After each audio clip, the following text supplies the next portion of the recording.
So dear friends, आज हम करेंगे फैक्टराइजेशन। शुरू से सीखेंगे। कोई भी क्लास का स्टूडेंट जो है इसको इस वीडियो को वॉच कर सकता है। और इस वीडियो में अगर आपने शुरू से कभी समझा नहीं है, मतलब कभी आपको समझ में नहीं आया, तो आपको समझ में आएगा। ठीक है, मैं पूरा विश्वास दिलाता हूँ कि आप इन क्वेश्चन को बहुत इस वीडियो के बाद तो आप आराम से सीख जाएंगे। बहुत ही अच्छी मेथड बताऊँगा।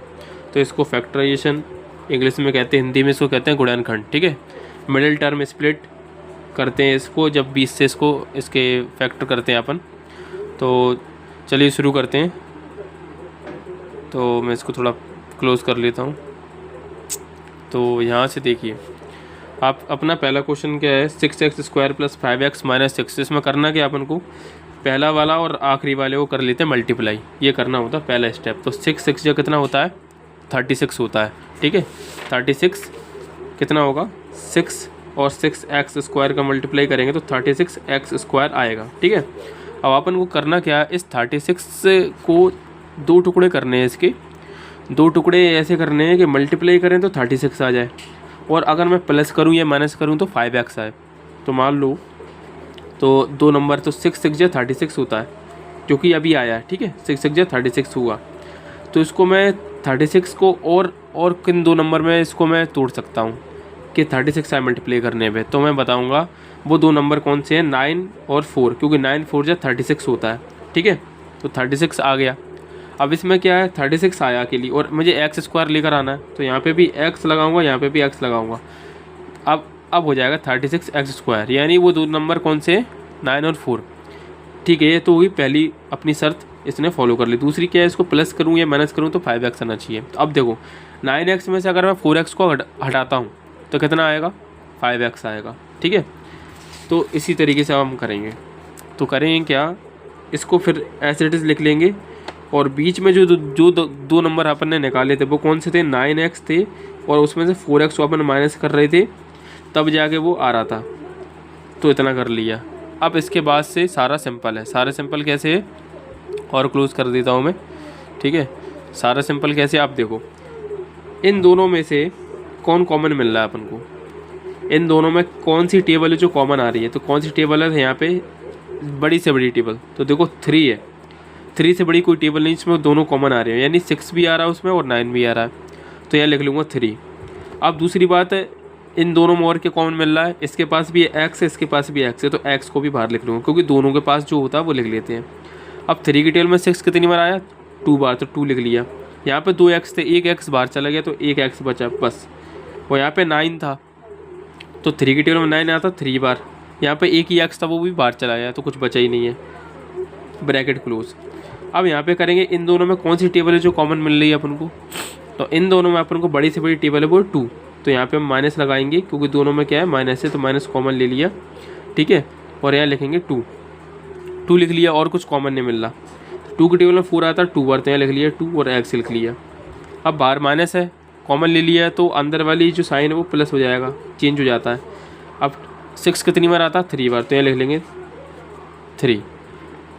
देखो, अगर हमें चेक करना है कि, अगर हमें ये चेक करना है हम सही कर रहे हैं गलत, तो ये दोनों हमारे सेम आने चाहिए। अगर दोनों सेम आ रहे हैं तो यानी हम सही कर रहे हैं, तो ये दोनों सेम आ रहे हैं यानी सही कर रहे हैं। तो 3x - 2 लिख लेंगे, और ये जो 2 बार आया उसको लिख लेंगे 1 बार, तो 2x + 3 हो गया। इस तरीके से करना था। चलिए अब करते दूसरा वाला, सेकंड वाला अपना 3x² - x - 4। यहाँ पे मैंने जगह छोड़ी नहीं है, एक काम करता हूँ, नीचे से स्टार्ट, यहाँ से स्टार्ट कर लेता हूँ। ठीक है, दोबारा से यहाँ लिख लेता हूँ मैं इसको, रुक जाओ एक सेकंड। तो ये क्वेश्चन दोबारा यहाँ लिख लेता हूँ, 3x² - x - 4। आप यहाँ से,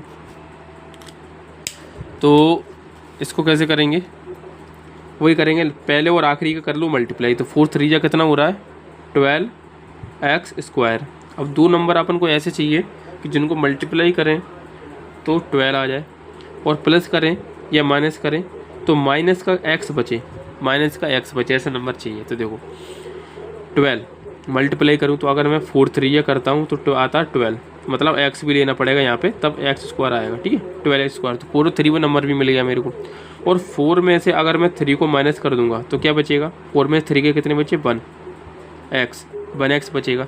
वो यहाँ पे क्या है, आप बोलोगे सर यहाँ तो x है, तो यहाँ पे x नहीं है 1x है, जब इसके साथ कुछ नहीं तो 1 तो हमेशा चलता, तो ये 1x है। तो अपन को ऐसे करना है, लेकिन शर्त दूसरी यहाँ पे क्या है, माइनस का x बच रहा है और यहाँ पे प्लस का x बच रहा है। तो करेंगे क्या अपन, यहाँ पे अपन क्या करेंगे, इसको ले लेंगे माइनस का 4 को और इसको ले लेंगे प्लस का, तब बचेगा अपने पास x, वो भी माइनस वाला। ठीक है, तो 4 में से 3, तो ये 2 नंबर लेंगे अपन। इसकी अभी एक और ट्रिक और बताऊंगा आपको कि अगर आपको पता नहीं चले कि कौन से 2 नंबर हैं, जैसे कि मैंने तो हाल बता दी 4 3 12 है, आपको एक सी ट्रिक बताऊंगा, आप 2 नंबर आसानी ढूंढ लिया करेंगे 2 नंबर कौन से। तो अभी करते क्या है, पहले वाले को लिखते हो ऐसे जैसे लिखा है, इसको आपने ब्रेक किया है, तो नंबर क्या था 4x था और प्लस में था 3x और माइनस 4। अब कर लेते हैं इन दोनों में क्या कॉमन मिल रहा है, तो दोनों में अपन को जो कॉमन मिल रहा है वो मिल रहा है x, तो लिख लेंगे x बार। अंदर बचा 3 और 2x से 1x बाहर चला गया तो 1x बचा और माइनस लिख दिया 4 क्योंकि अब इन दोनों में क्या कॉमन मिल रहा है, देखो इन दोनों में तो कोई कॉमन नहीं मिल रहा, लेकिन एक टेबल हमेशा कॉमन चलती है वो 1 की, प्लस लगाएंगे या लिखेंगे 1 बार। ठीक है, तो अंदर बचा 3x माइनस 4, दोनों सेम आ रहा है यानी हम कर रहे हैं सही। अब लिख लेंगे इसको x प्लस में 1 और इन दोनों में से इनको एक बार लिख लेंगे तो ये आएगा 3x माइनस 4।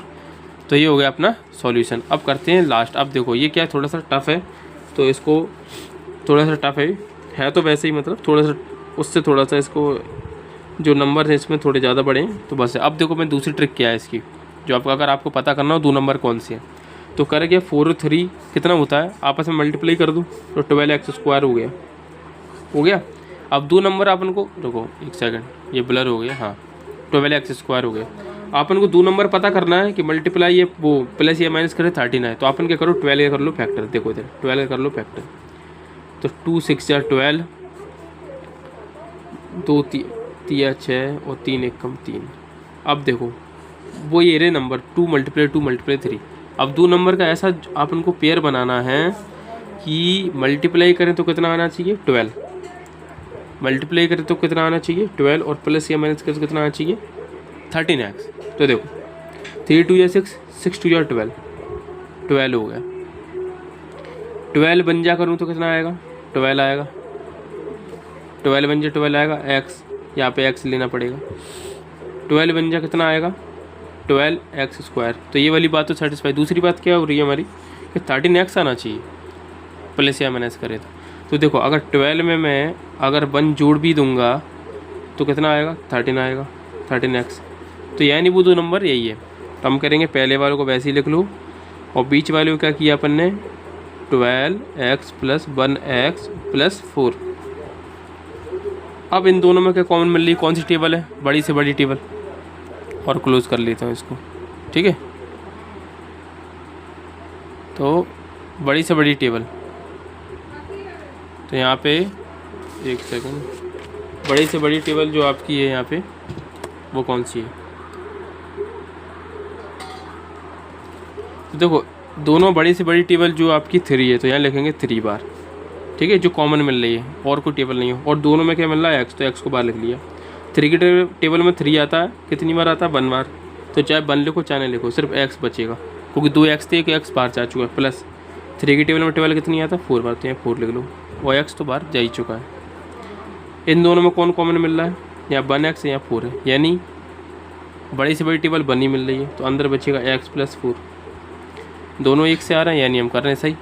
तो लिखेंगे हम 3x प्लस 1 और यहाँ लिखेंगे x प्लस में 4। ये हो गया हमारा आंसर। तो इस तरीके से अपन को गुणनखंड सीखना था और इस वीडियो में उम्मीद करता हूँ सीख चुके होंगे। और अगर ऐसी वीडियो चाहते हो तो चैनल को सब्सक्राइब कर लेना।